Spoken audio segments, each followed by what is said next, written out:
Cast your mind back to the days of old. Things were better. The Game Boy Advance was your console of choice. The DS was on the horizon. Sweets were actually 1 pence each at the market, and you could buy a Freddo for 15p. I had to buy this one for 30. How do we let this happen? You might have collected match attacks, filled up your football sticker book, or just filled up your binder full of Pokemon cards. Some things never change. Analogy specific to my childhood aside, back in those days, the early to mid 2000s, it was kinda hard to escape Pokemon and its accompanying media. You'd wake up in the morning with your Pikachu clock, go downstairs to watch the daily rerun of Master Quest, then head off to school where they had to ban Pokemon cards because it was distracting to lessons and causing arguments at dinner time. I mean, really, who trades someone a fake Tyranitar? Sam? Oh! Hey, yeah, sorry about that, dude. It's what's commonly known as Pokemon fever, and if you were a kid in that era, it's honestly more uncommon to not be caught up on it than it was to be a part of it. It was everywhere from the late 90s to the mid 2000s, before eventually dying down until 2016 when Pokemon Go brought it back to the forefront, if only for a single summer. In the period ensuing from Pokemon releasing and becoming the biggest thing on planet Earth in the late 90s to the part of time where it kinda just faded into the background as a new staple of the world, which was probably roughly the late 2000s, there were a lot of companies wanting to get a piece of the Pokemon pie. Make way for the era of Pokemon clones. Now, to be completely honest with you, from the top, I don't actually like calling them that. I feel like it degrades the games just being a copy of something else and taking away from the game as a standalone piece of art, if I'm being honest with you. Especially when a lot of these games have barely anything in common with Pokemon outside of the whole, using monsters in fights thing. I've always preferred Pokemon-likes or Poké-likes, but that probably wouldn't catch on now that we have Monster Tamer and Monster Catcher as terms. But for this video alone, it will live, goddammit. But this era from the late 90s onwards was full of things trying to jump on the Pokemon trend, from things that seemed obvious to do like making a Dragon Quest game revolving around taming monsters, to Mega Man Battle Network having a trainer/companion dynamic, a TV anime, and even 2 versions of some of the games. And even things like Bakugan. Oh my god, I wish Bakugan still existed. No, shut up, that doesn't exist, it's not real, I don't have to see it. Absolutely everyone wanted in on the Poke hype, and nothing would stop them from making a game, anime, and various merchandise to sell to people like me, who just wanted more. And today, I want to talk about a few of the games from this inherently interesting era to see if my childhood memories of these games being peak were, well, wrong all along. But spoilers, these games absolutely rock, so don't worry too much about that. And, well, I guess let's get into it with a game that honestly kinda pains me to call a Poké-like. Yes, I know you're tired of the Pokemon and Digimon comparisons, and as a fan of both, I am too, but these games are pretty similar to Pokemon. It's an RPG where you collect and raise monsters, and there's 2 versions. Digimon and Pokemon share basically 0 similarities, save for using monsters in battles and Mega Evolution, although that last one is Pokemon recognizing Peak and running with it, which, honestly, I have to kinda respect. It is Peak. I had these games as a kid, I never beat them, but I do have vivid memories of walking through biomes and of the title screen in particular. Absolutely iconic stuff. To start off, let's not confuse anyone here, these games aren't Digimon World games, they're actually Digimon Story games that were called World over here for name recognition. Which is definitely an interesting choice, much like how Dawn and Dusk are considerably worse names than Sunburst and Moonlight, which is what they're called in Japan. But marketing decisions aside, Digimon World Dawn and Dusk focus on 2 groups of Digimon Tamers, Nightcrow and Lightfang, as they unravel the mystery surrounding earthquakes that are ravaging the digital world, turning Digimon back into eggs. If you've played Digimon Story Cyber Sleuth, which I highly recommend by the way, that game's great, you'll be right at home in Dawn and Dusk, as they're shockingly similar structure-wise. Or maybe I should say impressively so, actually. I couldn't quite believe my eyes when it was that similar to Cyber Sleuth on the DS of all things. It's 10 years prior! The loop is basically the exact same, if a bit simplified because, well, it came out roughly a decade and a couple games before Cyber Sleuth. To make progress through Digimon World Dawn and Dusk, you need to complete a certain amount of quests before the next main quest appears. Early on, it's seemingly every 2 side quests earns you a new main quest mission, but that'll probably increase as the game goes on. Which is similar to Cyber Sleuth as well, by the way, but in that game, the quests are categorized with different color pins, marking which are and are not mandatory. But to do any of that, you have to get past the only hurdle in the entire game, the text speed. No, seriously, I mean, look at this. This isn't slowed down for dramatic effect, it's actually close to 1 character per second. Even sped up, it's still too slow, which is so funny. Luckily, you can just press A or touch the touchscreen to make the text appear way quicker because it's needed. Honestly, it's one of the more endearing quirks of the game. I love the soul of it, it's so funny. Actually, speaking of the touchscreen, you can also pan the camera using it, which is super cool. Another cool thing about Digimon World Dawn and Dusk is that unlike the various different versions of Pokemon games, Dawn and Dusk actually have pretty substantial differences in the main scenario. The most obvious of all is that you're controlling 2 people on opposing sides. In Dawn, you control a male or female member of Lightfang, and in Dusk, you control a member of Nightcrow. The 2 teams are actually in-world rivals, meaning you'll meet the other team along the way in the main story, and the playable character you didn't choose from the opposing team will act as a sort of rival of sorts for you. The 2 games do have a similar story, but you're actually on 2 different sides of that story as you progress through the game, and you end up crossing paths with the other group every so often as the game progresses, and you both work towards getting to the bottom of this mystery. It all reminds me a bit of Scarlet Nexus, and I will take any chance I get to mention that utter peak. God, I love Scarlet Nexus. I ended up playing Dawn purely because that's what I played as a kid, and if I'm being honest with you, I don't know why I played that one as a kid. I guess red is cool? I mean, the title screen's cool, but it's cool on Dusk too. Anyway, I absolutely regret my decision because Lunamon absolutely rocks, and Lightfang absolutely suck. Like, why the hell is Kurt, a 7th rate character from Trails in the Sky, but somehow even worse, my leader? I wouldn't follow this guy into a McDonald's, let alone battle. The rest of them are absolute jobbers too. Look at these 3, who just disobey orders, go to Login Mountain alone, get cornered, and make your life a living hell for the first main story section. I only assume Nightcrow is better because it can't get any worse, right? As for combat, it's a turn-based RPG, like most of the games we're going to be talking about today. The combat plays out on a battlefield split into rows, and each row houses a single Digimon. You attack the rows themselves more so than the Digimon, and the row system really adds a certain je ne sais quoi to the combat that a lot of Pokemon competitors really miss out on, which is the nuance of combat. A lot of the time, people like to think of Pokemon's combat as something pretty basic, and on the surface, they're not wrong. But while the combat itself is essentially just rock, paper, scissors, it's the team building outside of combat that makes Pokemon's combat sing. Outfitting each Pokemon to have specific moves that cover types, deal either physical or special damage, and weighing up the options of which moves to keep on your Pokemon really adds to the combat of the series. The amount of moves and different kinds of moves that Pokemon has is nothing short of overwhelming, and one move can turn a certain Pokemon from being mediocre to being a hard carry for the rest of the game. There's more than this, of course, nature's abilities and whatnot, but all of this adds enough texture and depth to the combat to make it really stick, and I feel quite a few of the games trying to replicate the essence of Pokemon really missed the mark in having this je ne sais quoi to the team building element. This is all to say that Digimon World Dawn and Dusk aren't like that, as the row system turns the onus of combat onto the moves the Digimon possesses instead of the Digimon themselves. Yeah, having a great Digimon will help you out, but if you have a move that can hit twice or hit multiple rows, you are in the money. The battles position each Digimon in different positions on the field too, with some bosses taking up multiple rows, meaning it's worthwhile to have a varied pool of moves that you could use to cover different situations when it comes to your opponent's positioning in battle. Acquiring new Digimon is something else that's similar to Cyber Sleuth in that you gain scan data for encountering Digimon, and once you have 100%, you can then convert them into data and add them to your team. You can also put them in the Digifarm and train them up, which is a cool way to not only call back to the series' roots as a virtual pet game,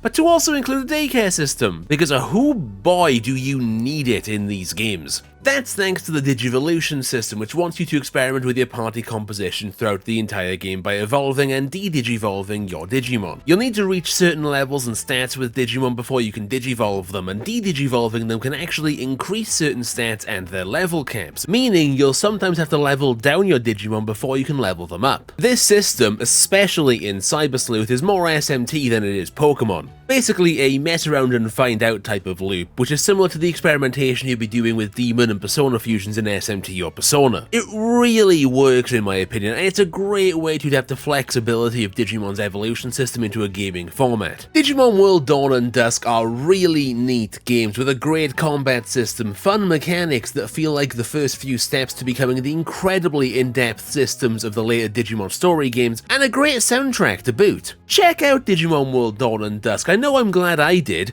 I'm also glad this game is still good because it would have ruined my childhood if it wasn't. Actually, speaking of games that if they aren't good would ruin my childhood.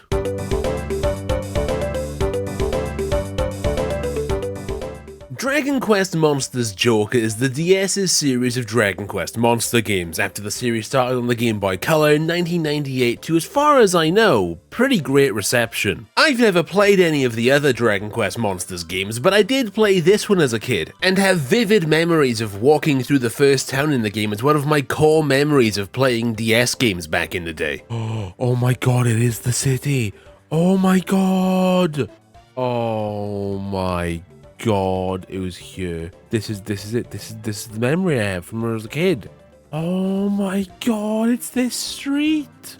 Oh yeah, dude. Looking at this game, you can probably tell what I'm about to say, but Dragon Quest Monsters Joker looks incredible for a DS game. Yes, the environments aren't very big, and yes, the run speed is slow to account for that, but the fact we can get fully 3D games like this on the DS still blows my mind to this day, even if it's actually pretty common.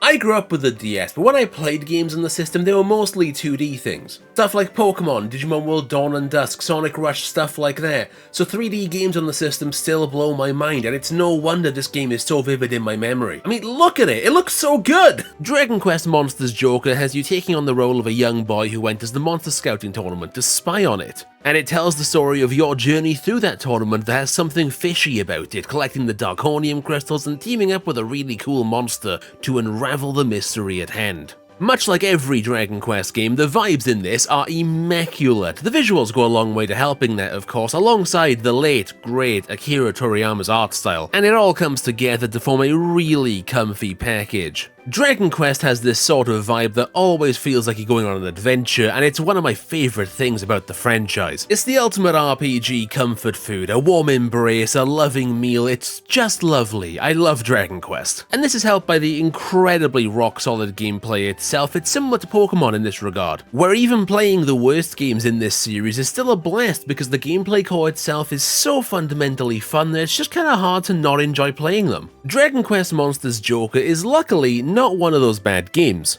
Well, in fact, there aren't many bad Dragon Quest or Pokemon games, now that I think about it.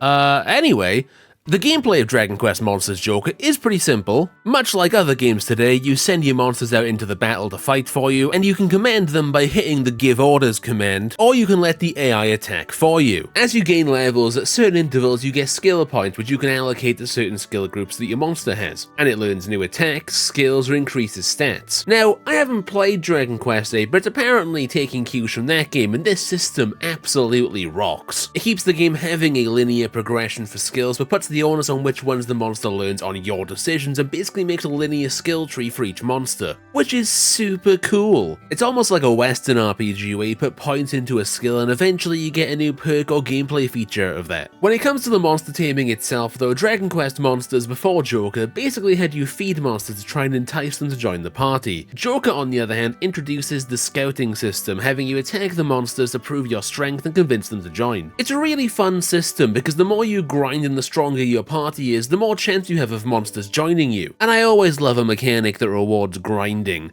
Getting strong should feel good. Dragon Quest Monsters differs from Pokemon on quite a few elements, as we've kind of already discussed, but one of the key differentiators is how you obtain new monsters with the monsters you already have. In Pokemon, you evolve those monsters into bigger and better creatures, but in Dragon Quest Monsters Joker, you actually fuse, or I guess synthesize, two different monsters together to make a brand new one. This is a fun system where you need a plus and a minus attribute monster, and when you select one of each, you get the choice of 3 different monsters to fuse them into. I feel like I've seen this system in a few other Pokemon-likes over the years, so it's neat to see the series that probably birthed it, or at the very least popularized it. When you do this, you can get stronger monsters as well as monsters of different types to the ones you're synthesizing. But I think the thing that absolutely makes this system sing is that you can inherit the skill groups of the parents, meaning you can keep your old skills if you want, and this lends to experimenting with different parents for optimal skill inheritance like with Shin Megami Tensei and Persona. Dragon Quest Monsters Joker was an absolute delight, and it was fun to relive parts of my childhood again. It was also fun finally playing one of these for an extended period of time because I've been curious about the Dragon Quest Monster series for ages now. Adding Dragon Quest's unique charm to anything can make it brilliant, and adding it to the monster taming formula makes it a blast to play,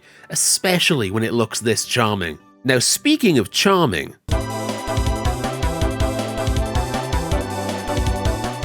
now I know this sounds like a joke, but I am not joking when I tell you that there is a little subgenre of games on the DS that use dinosaurs as their creatures for the creature collecting, and even some that use fossils but aren't explicitly dinosaurs for their gimmick. There are at least 4 games on the DS that do this, and I think that's really interesting. As a kid, I was really into dinosaurs and even wanted to be an archaeologist until about age 9, when I discovered that archaeologists don't actually deal with dinosaurs, that's paleontologists, and that title change was enough for 9-year-old me to not pursue that dream anymore.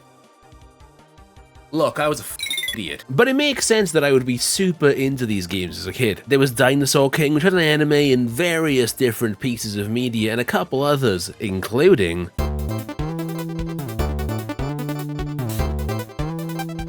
Fossil Fighters itself is a really neat game, filled with charm from the top when you see the game's endearing low polygonal aesthetic. I mean, look at it! Oh, it's so umphy shaped, I could cry. Oh, I love low polygonal graphics! You take control of a character who ventures to Vivasaur Island looking to become the very best fossil fighter there ever was. You'll need to fight your way up the ranks before that happens though, and make friends while uncovering mysteries along the way. Fossil Fighters, like every one of the other games in this video, are Pokémon-likes in genre more than they are direct copies, as using creatures in battles is about where the similarities with Pokémon start and end. For starters, there's no wild battles in Fossil Fighters, only fights against other fossil fighters, and the loop of the game is incredibly focused on the act of digging, cleaning, and reviving fossils. As you progress through the game, you'll level up as a fossil fighter, and unlock new dig areas for you to go and explore to find new fossils in, which you'll then take back to the lab to clean up and then finally revive. The fossil cleaning process is done via the touchscreen and is really similar to the underground mining mechanics in Diamond and Pearl. It's really fun, and as you get higher scores, the Vivasaurs will be stronger, so aiming for a higher score is always encouraged and rewarding. As you collect the various parts of the Vivasaur's fossil, they'll be integrated into the existing Vivasaur, making them stronger and ranking them up, which is also a pretty fun twist on how progression works for the creatures. Battles are fun too. You have a team layout on the bottom screen, and the red zone is your attacking zone, while the blue ones are your support zones, and the green one is your escape zone. You use FP for attacks and gain some back every turn, and you even get a ton when one of your Vivasaurs dies, making comebacks really possible. Vivasaurs do more damage in the attacking zone and can attack any enemy that isn't in the escape zone, while the ones in the support zones can only attack the attacking zone but take and deal less damage due to them being in the back. You can switch your Vivasaurs around, which leads to various tactics you can employ, like switching to deal more damage with a lower FP consuming move from another Vivasaur, but that rules out the Vivasaur you switched out for a while before they move back into the support zone from the escape zone, because there's a buffer on that to stop you from, exploiting it really. Stuff like that makes the combat not too deep, but deep enough to make you think while still being pretty minimalist. The story and vibes are fun too. You've been seeing this game, and the low polygonal graphics on the DS ooze with charm, along with some fun dialogue and great atmosphere. It really makes you feel like you're playing a Saturday morning cartoon. But I never played Fossil Fighters as a kid, and even though my few hours with it were great, I was looking forward to playing the Poké-like that I did play and love as a kid, Fossil League. Fossil League was a staple of my childhood. I have had vivid memories of how it looked for years and years without ever remembering its actual name. I eventually found out what it was called after really getting annoyed at not knowing what it was called and digging through my drawers before I found the actual game itself, which I have right here actually, the exact copy I had as a kid. Look at that beautiful, beautiful cover. But more importantly, look at that original game branding right there. Love that. And also 20 quid for a brand new physical game around launch. Or at least I think it was around launch. I was 10, I don't really know, but I think it was around launch. Anyway, Good deal! I always remembered how this game looked with its pixel art and 3D environments, and I just remember vividly walking through this one rocky area and maybe an area reminiscent of Pacifilog Town from Pokemon Emerald. Anyway, long story short, I have a lot of attachment to this, and I'm actually really glad I still have the game today. This game is so important to me actually that I decided to record my reaction to this one as I was playing it unlike the prior games. So please enjoy my reaction to things like seeing the game for the first time in nearly 20 years. Look at this! Look at how this game looks, bro. And also the funniest thing I endured in the long process of making this video. Oh, it's so funny!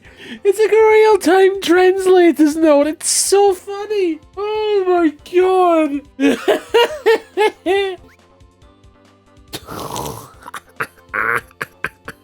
If there's one thing I know that has come from me playing these games for this video, it is that I had some incredible taste when I was 10. Oh, cinema. I love it. Now, you may be wondering, Jack, I've never even heard a single soul utter the words Fossil League in my life. What the hell is this game? Well, I have an answer to that.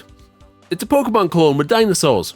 And this time, yes, it's just dinosaurs. There's no dressing them up this time except for getting to nickname them, which I took the liberty of calling the Styracosaurus Tony.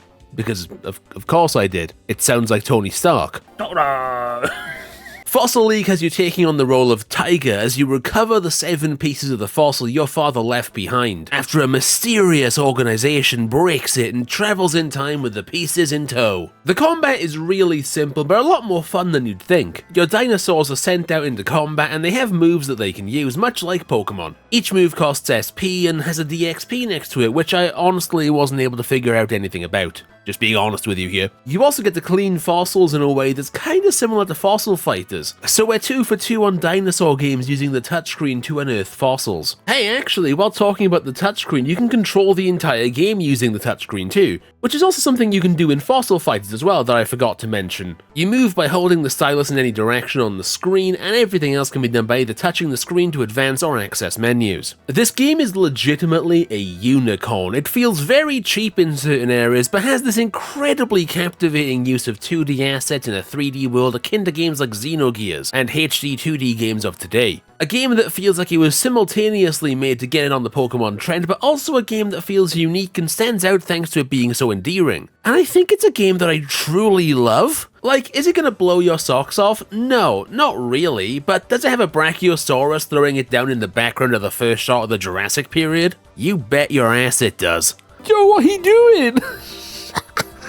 Yes! This game's sick! On that topic, unironically, all of the super low poly dinosaurs are incredibly soulful and fill me with so much joy. And on top of that, we get live translation notes and an actually seriously great soundtrack. But I think what's the most shocking to me of all of this is that this game seemingly doesn't really exist outside of the 5 people who know it exists. Looking into this game, not only does it not have a Wikipedia page, it's not even listed on D3 Publishers Wiki, or on the developer MTO's wiki. Hell, I went to look up how long this game takes to beat, and it has an entry on how long to beat, but without any times to speak of outside of a single speedrun completion. It doesn't even have credits on Moby Games, although it does have an entry there, and is actually listed as an MTO developed game. Speaking of wikis, I found out looking into Fossil League that MTO, the developers of this game, also developed the Dogs and Cats series, you know, the Ubisoft ones with a Z. Incredible find. Even looking on YouTube, there's only one single playthrough of Fossil League. Other than that, it's sparse, and that single playthrough caps out at 3K views for the most viewed video. I legitimately think this game is only known by the people who bought it and the people who have brain rot for it like I do. It's genuinely been a magical time to play this game, and I love the feeling that this game is like my one game from childhood that nobody else remembers but was a big part of my life. But for now, we must continue on to the final game for this video, and the reason I actually wanted to make this video in the first place.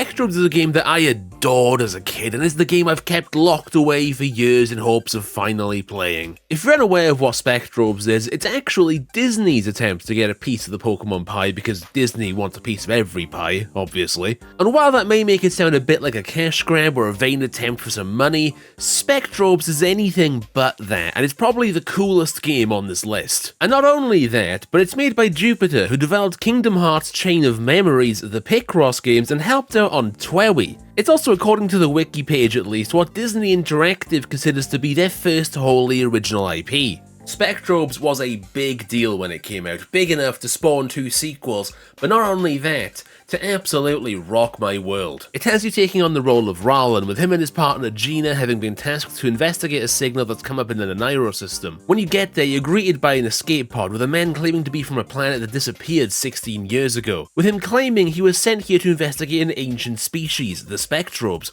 that can defeat the planet-devouring species that are about to destroy his planet, the Crawl. Turns out he was stuck in that pod for years, and now his planet has suffered a terrible fate, but it's not too late for him to help you awaken the Spectrobes and save the rest of the universe from the Crawl. And now if that setup isn't the coolest thing for a Pokemon like you've ever heard, I'd like to hear whichever one you think is cooler, because that's a sick as hell setup. I am a sucker for sci-fi RPGs, and Spectrobes is probably the inciting reason for that. Maybe Mega Man Battle Network to a degree too, but definitely Spectrobes. This game just oozes charm from the get-go, with the incredibly high quality 3D CGI cutscene that intros the game, taking you into a screen where you have the most endearing, colourful, and lively pixel art portraits I've seen in forever. They're so good I made the thumbnail 6 times to try and get them in. Gameplay for Spectrobes has you tasked with running around planets, going to different story beats while scanning the ground for fossils, minerals, and cubes. You remember when I said that there were games that used fossils as the base for its creatures? Spectrobes was that game, as the Spectrobes are long extinct, and you have to scan the ground using your search Spectrobe to excavate them using another minigame that's like Pokemon Diamond and Pearl's underground stuff. Like in Fossil Fighters and the like, it's still fun here. Spectrobes actually lets you scan to see the size of the fossil you're digging to know where you should be drilling, which is a really nice QOL feature. This is obviously how you obtain new Spectrobes to fight alongside you, and awakening them involves speaking into the microphone to hit a certain volume. Once you awaken them, you can then go all Digimon World Dawn and Dusk and put them into the incubator. From there, you can feed them the minerals you dig up and see them grow. It's a funny coincidence this features in this game, because it makes Spectrobes feel like the combination of almost every game we've spoken about today. The incubator system is very similar to the Digifarm in Dawn and Dusk. They have fossils you need to excavate like in Fossil Fighters, and it has incredible creature designs like Dragon Quest monsters. If I'm being completely honest, it's almost poetic to end this video on Spectrobes. As for the combat itself, it's actually the only game today that's an action RPG instead of a turn-based RPG. You enter battle alongside your Spectrobes, although you yourself can't do too much damage in fights from what I could figure out, putting the emphasis on using your Spectrobes in combat. You can command either of the 2 Spectrobes you have in battle with you by pressing one of the 2 shoulder buttons. You also have a special mode you can switch into that lets you do things like charge up a super ultra attack that's basically a limit break to deal major damage. Roland himself has weapons you can switch through to change up gameplay styles, but like I said, Roland seemed to do basically no damage, so the play seemingly was to just use the Spectrobes. Combat itself is really simple and a bit mindless, but honestly it's simple enough that it comes back around to being pretty fun to do as you dance around the battlefield avoiding attacks, waiting for the ATB-esque bar in the bottom left to fill so you can unleash another attack. I loved just walking around the battlefield holding my charge for the super and then unleashing it before going ham on the Crawl with my Spectrobes, and then trying to optimize if that was actually faster than just damaging them normally. Spectrobes, as I mentioned, was really massive for me as a kid, and I kinda want to highlight that here.